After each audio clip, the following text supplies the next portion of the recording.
Go ahead, Frank. What's the next question? Okay. So, in your opinion, what do you believe to be Elon Musk's motives for all this? So Elon Musk's motives. Let's again go back to the facts. Number one, all of his, now with Twitter, all of his companies rely on the government. Everyone write it down. It's like the command. All of Elon Musk companies suck on the government titty. SpaceX, they were about to go down the tubes. Boom, they get a NASA contract. Okay? They are completely beholden to the government. So today they're worth 50 billion. That means his ownership of that is directly beholden to the government. Okay? So Frank, imagine you were an electrician and your only client was government, Frank. Let's say you only had the government of Massachusetts as your client. I'm sure you're not going to do anything against them if you are a unprincipled person, which is what he like. He doesn't care. He wants to keep that SpaceX deal. Let's go to Tesla. Yeah. If you just do a simple Google, Frank, and I'll do one right now. Can everyone see that? Yep. Endorses a carbon tax, downplays concerns about methane. Okay. So that's Elon Musk. He wants to make sure every man, woman, and child is carbon taxed, particularly businesses. Yeah. And if you remember, Trump, one of the only things I believe Trump did right was get out of the Paris Accords. Yep. And the day Trump got out of the Paris Accords, who left Trump's council? Elon Musk. Because Elon Musk is a bitch to the global elites who want to support carbon credits. Because the carbon credits are going to be carbon tax will be associated with every man, woman, and child on the planet. And then it's eventually going to be linked to cryptocurrency and to the central banks. This is how they're going to trap us. So Elon Musk is behind carbon tax. And getting back to number two with Tesla, Tesla would not be profitable one iota if it wasn't for the carbon credits. You see, every time he sells a Tesla, he gets a government subsidy, regulatory credits. He cashes them in, and that's how he became profitable. Tesla, those cars are like death traps. They look like you're in a cage. And all these liberals drive around with them because they think, ooh, I'm helping the environment. Really? What about those cobalt mines that those child labor has done to put that 1-ton battery in? Have you ever thought about those kids? No. Have you ever thought about the fact that $6 billion in subsidies Elon Musk had? If we just simply took that and built some better natural gas plants, we could have helped more cars, the clean air. Yeah. But these idiots, they're in a quasi-religion. So Elon Musk, Tesla, go look at their quarterly earnings. They got carbon credits. That's how they became profitable, Frank. Yeah. And then when the day they became profitable, they got an $800 billion valuation. Toyota, I think, had like about $4 billion in profit. They were $20 billion valuation. Tesla only had a $600 billion valuation. They get $600 million profit, 600 million. Yeah. And they get a 600 or 800 billion valuation. And who's behind Tesla? Silicon Valley, Silicon Valley, Silicon Valley. Who's behind Twitter? Silicon Valley, Silicon Valley, Silicon Valley. So why is this important for Elon Musk? Because when Tesla got that valuation of 800 billion, he owns, let's say, 20% of it, 30% of it. That means he owns 240 billion. He can borrow against that. It's like you have a piece of real estate that just went up to value in 800 billion. You can borrow against that. So his wealth comes from your back and my back, Frank, from American tax dollars. So he owes himself to government for Tesla. He owes himself to government for SpaceX. Now let's go to Twitter.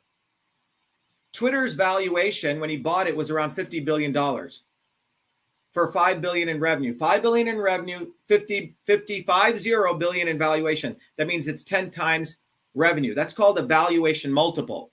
Why does Twitter get a valuation multiple of 10? The New York Times, which does $2 billion in revenue, gets a valuation of $4 billion, only 2. You follow what I'm saying, Frank? Yeah, so it's annual, what they're pulling in annually, right? Right, but why so the reason is the guys in Silicon Valley, again, the same little mobsters, have said a publishing company who puts out a newspaper like the New York Times will get a valuation of 2. Why? Because they have a liability. What is that liability? If they print something, we can sue them, right? Yeah. But if someone posts something on Twitter, we can't sue Twitter because they're treated as a platform. Yeah. And they get Section 230 immunity by government regulation.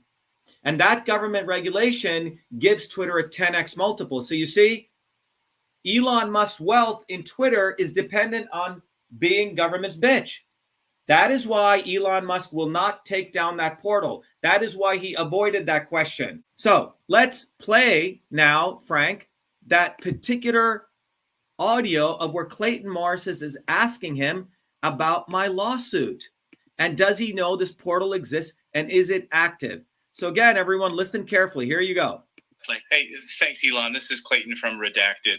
One of the stories we've been covering on our show over the past couple of months is Dr. Shiva's lawsuit. He was banned from Twitter running for the Senate from Massachusetts. And one of the things in his lawsuit that was uncovered was the back-end government portal to both Facebook and Twitter, the trusted Twitter partnership. And I know on Twitter's blog that trusted Twitter partnership between Twitter and someone with a government email address reaching out to Twitter and basically have accounts banned, taken down. Is that portal, is that trusted partnership still available to the government? And given what you've released in the Twitter files, does it make sense for that to still be there? I got to dig into this trusted partnership thing. Obviously that has like some Big Brother vibes.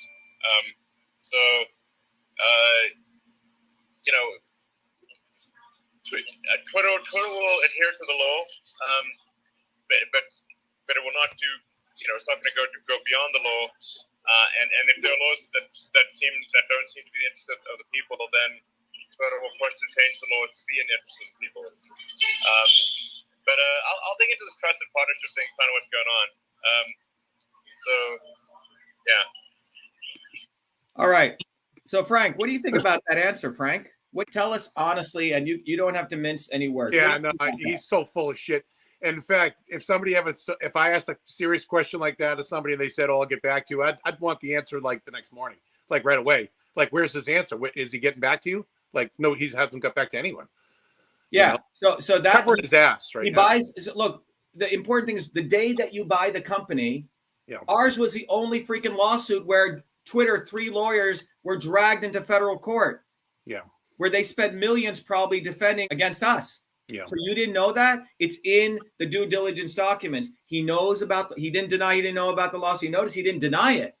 To close on the lawsuit side, Frank, I just want everyone to know that even though the judge in our case in Massachusetts was trying to bribe me to get back on Twitter, he wanted me to drop all the charges in the government and I wouldn't do it. Then he sanctioned me and he sealed our freaking lawsuit. But we're not giving up. What we're doing now to let everyone know, we're not walking away from these bastards because that's what they are. We are escalating our lawsuit of suing CISA, essentially the U.S. government, and DHS. Again, another history we're going to make. And that lawsuit, we've already started the process on. Now, let me be very clear. We all know that these judges and the court systems are all corrupt. We've seen it. But nonetheless, we're going to follow the rules that they've set. And when they screw us, we're going to share with everyone so everyone understands that